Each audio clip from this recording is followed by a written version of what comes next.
Hello tout le monde, j'espère que vous allez bien aujourd'hui. On va voir comment implémenter un bon système de follow-up sur 365 jours. 40 à 50% des ventes sont perdues. Et c'est pas forcément parce que tu as une mauvaise offre ou parce que ton pitch n'est pas optimisé, mais c'est parce que soit tu fais pas de follow-up, ou alors tu le fais d'une mauvaise manière. Et tu vois, aujourd'hui, il y a très peu de closers qui mettent en place vraiment un système de follow-up et donc ils laissent énormément d'argent sur la table. Aujourd'hui, je vais te donner le framework exact avec tous les messages que tu vas pouvoir copier-coller directement, que moi j'utilise, qui me permettent de closer entre 2 à 5 deals en plus par mois. Et à la fin de cette vidéo, je te donnerai un bonus, un énorme cadeau d'une grande valeur qui va te permettre justement de mettre des choses en place très rapidement. Parce que je dis toujours que la vitesse d'exécution est le plus important. T'as beau écouter des vidéos YouTube, si tu ne l'implémentes pas derrière, c'est une grave erreur et parce que tu perds beaucoup de temps et donc au final beaucoup d'argent. Aujourd'hui, le follow-up déjà, qu'est-ce que c'est? Le follow-up, c'est le fait de garder contact avec tes prospects, même quand ils n'ont pas acheté dans l'appel. Et le follow-up, c'est hyper important parce que ça te permet vraiment de nourrir une relation de confiance avec ton prospect. Surtout quand tu as passé entre 30 à 45 minutes avec lui dans l'appel à parler de ses douleurs, de sa situation, de ses obstacles, etc. Pourquoi la plupart des vendeurs, en tout cas ceux qui font du follow-up, le font d'une mauvaise manière? Moi, je dis toujours que money is in the follow-up. L'argent est dans les relances. Et si tu n'as pas un bon système de follow-up, je te jure que tu perds énormément d'argent et c'est ce qui fait toute la différence entre les top closers et les closers moyens. C'est ce qui fait la différence entre ceux qui perçoivent des très bonnes commissions à la fin du mois, qui ont une facture très élevée, et ceux au contraire qui ont du mal à finir les fins de mois et à payer leurs charges. Pourquoi est-ce que la plupart des vendeurs sont mauvais en follow-up? Déjà, si tu fais partie des 10% des closers qui font des relances, t'es déjà au-dessus de la moyenne. Parce qu'aujourd'hui, il y a énormément de closers qui laissent beaucoup d'argent sur la table. C'est-à-dire que à la fin d'un appel, quand ils voient qu'ils ne l'ont pas closé, hop, de côté, c'est bon, c'est fini, il n'est pas convaincu, je passe à l'appel suivant. Et en fait, c'est une grave erreur parce que qui te dit que le prospect n'ira pas acheter dans 3 semaines, dans 3 mois, dans un an? Et en fait, c'est ça qu'il faut que tu gardes en tête, c'est que si ton appel n'a pas conclu à une vente, c'est peut-être pas le bon moment pour lui, c'est peut-être voilà, pas le bon moment même financièrement pour lui. Et donc dans ces cas-là, il faut d'abord qu'il aille trouver une solution et peut-être qu'il pourra se réengager avec toi d'ici quelques mois, quelques semaines. Et aujourd'hui, notamment dans les grandes entreprises où il y a énormément de trafic froid via les publicités, tout même les challenges, les webinaires, etc., la plupart des closers, vu qu'ils ont un grand volume d'appels, en fait, ils se prennent même pas la tête de mettre en place un système de follow-up. Et pourtant, c'est une grave erreur parce que c'est justement là où tu peux aller augmenter, mais de 20 à 30%, tes factures. Ok, en tout cas, si toi déjà tu fais partie des closers qui mettent en place un système de follow-up, peut-être que tu ne le fais pas correctement. Par exemple, la dernière fois, il y a un closer qui est venu me voir avec qui je discutais qui me disait écoute Margot, est-ce que tu peux checker mes messages de follow-up? Est-ce que je n'arrive pas à closer alors que je suis censée closer avec des messages de follow-up? Et donc je regarde et il me montre ces messages et en fait il y avait écrit hello prénom, j'espère que tu vas bien, je viens prendre des nouvelles, comment ça se passe de ton côté? Bah c'est pas du tout engageant. C'est pas bon. Là, la personne en face de toi, le prospect, il te voit venir à des kilomètres. Il y a tous les signaux d'alarme qui s'allument. Il sait que tu viens en tant que vendeur pour aller lui vendre quelque chose et que tu essayes de réengager le contact, mais d'une manière qui est quand même un petit peu gênée. Forcément, on fait des erreurs, surtout quand on débute et qu'on n'est pas mentoré par quelqu'un qui connaît. Forcément, c'est le genre d'erreurs qui peuvent nous coûter cher sur le long terme, d'où l'intérêt d'ailleurs de se faire accompagner. Mais bref, la deuxième relance qu'il avait fait, c'était hello prénom, j'espère que tu vas bien. Est-ce que du coup tu as pu réfléchir après notre appel il y a 3 jours? Ça, pareil, c'est une grave erreur parce qu'en fait, tu lui mets une sorte de pression externe sans lui apporter pour autant de la valeur. Et donc ça, c'est pour ça qu'avoir un système de follow-up qui est clair, avec des messages qui ont un vrai impact et qui viennent vraiment réengager le prospect, c'est hyper important que tu le mettes en place après cette vidéo. Donc reste bien jusqu'à la fin parce que je vais te donner dans 2 minutes le framework exact pour aller chercher 2 à 5 clients en plus par mois. Avant de rentrer dans le vif du sujet, l'erreur la plus commune des closers qui font du follow-up, c'est d'utiliser le même canal. Et c'est une grave erreur parce que si tu utilises par exemple que WhatsApp, WhatsApp, WhatsApp ou que email, email, email, en fait le prospect il voit ça clairement comme du harcèlement. Si tu envoies des messages tous les 2-3 jours et que tu utilises toujours le même canal, le prospect à un moment donné va se dire mais en fait il me casse les couilles, je le bloque, il me sert à rien, même si je reçois de la valeur, en fait il veut absolument que j'achète son produit, il me laisse pas le temps de réfléchir de mon côté, ou alors il me laisse pas le temps de rassembler mes finances, ou d'en parler avec mon épouse, ou il attend pas que ce soit le bon timing pour moi, etc. Donc tout ça on va le voir ensemble dans le framework. Comment est-ce que tu vas pouvoir justement mettre en place des relances qui engagent le prospect, mettre en place un système de relance en fonction du niveau de conscience de ton prospect. Donc ça aussi on va le voir ensemble. Et tous les combien de temps est-ce que tu vas devoir envoyer des relances et sur quel type de canaux.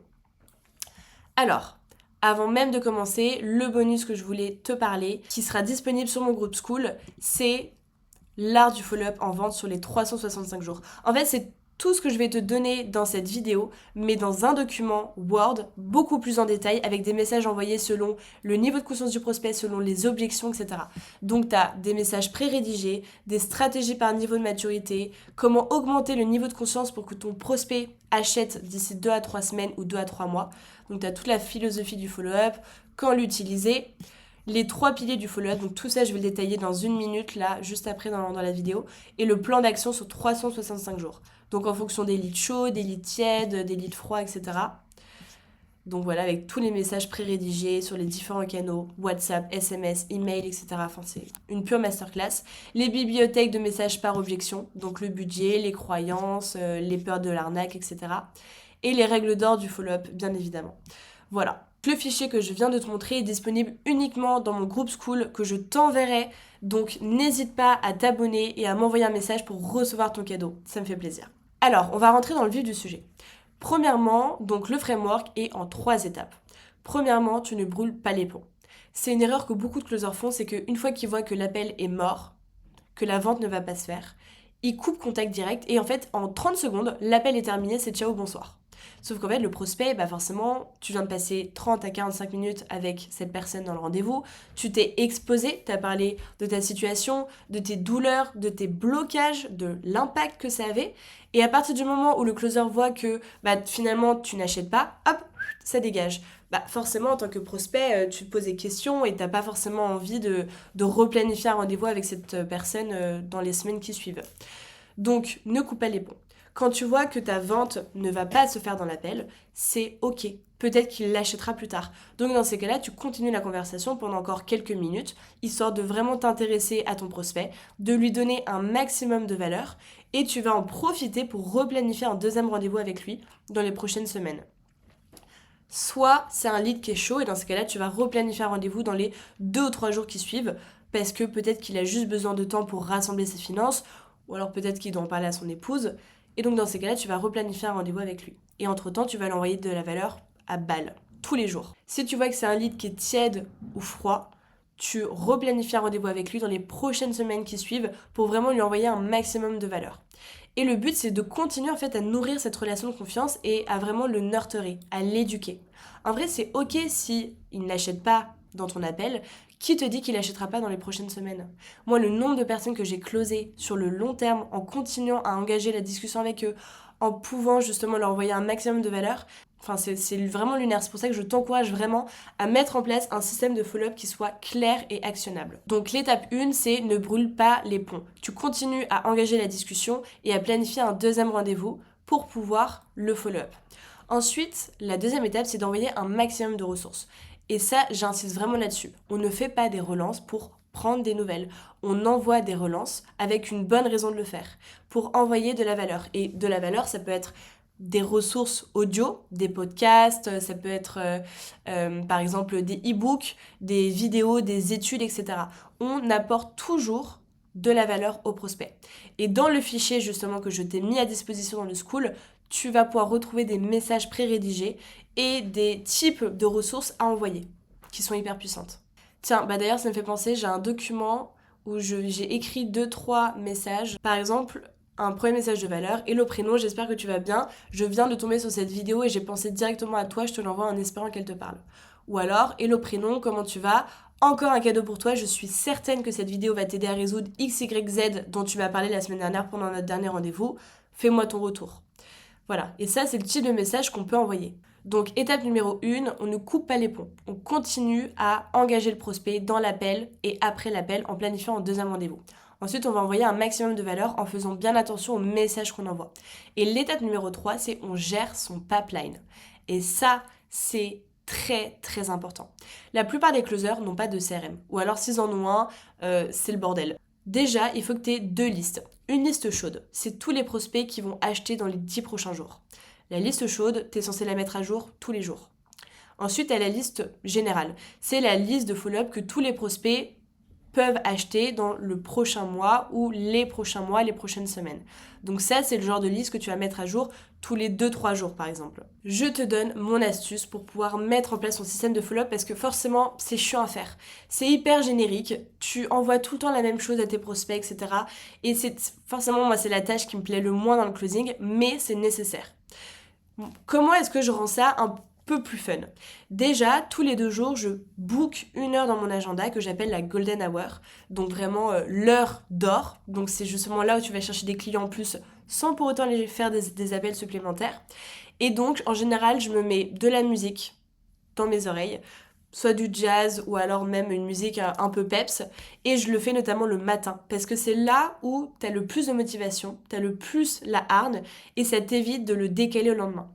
Donc, moi le matin, c'est le lundi, mercredi, vendredi, à 7h30, je fais mes premières relances, pendant 1 heure. Je mets mon téléphone en off, et je fais que ça. C'est la partie la plus chiante du closing, mais c'est pour ça que je le fais dès le matin, comme ça, hop, c'est de côté. Après, je passe une super bonne journée parce que du coup, je suis en rendez-vous avec mes prospects, etc. Voilà, j'envoie mes messages d'engagement, je mets à jour mon CRM, mais au moins, le follow-up est terminé. Donc, je t'invite à faire la même chose. Tous les 2 jours, tu te bookes 1 heure dans ton agenda que tu appelles la Golden Hour, qui est trop bien. Moi, je trouve ça hyper sympa, la Golden Hour, c'est du peps, voilà. Tu vas chercher de l'argent dans tes follow-up. Ok, donc pour conclure, le follow-up est primordial à mettre en place. Il faut absolument que tu aies un système de follow-up qui soit clair et actionnable. Tous les 2-3 jours, tu te réserves 1 heure, la golden hour, tu fais tes relances. Personne ne te dérange, tu as des messages déjà rédigés grâce à mon système de follow-up sur plus de 365 jours disponible sur mon groupe School. Donc tu n'as plus d'excuses que de l'appliquer. Et tu diversifies tes sources de canaux pour faire tes follow-up. Et tu le fais toujours dans l'intérêt du prospect en lui envoyant un maximum de valeur. Donc voilà, je te souhaite une bonne journée. N'hésite pas à t'abonner et à commenter mes vidéos. Moi, ça me permet vraiment de voir que je fais du contenu de qualité et ça me motive à te donner encore plus de valeur. Passe une bonne journée, c'était Margot.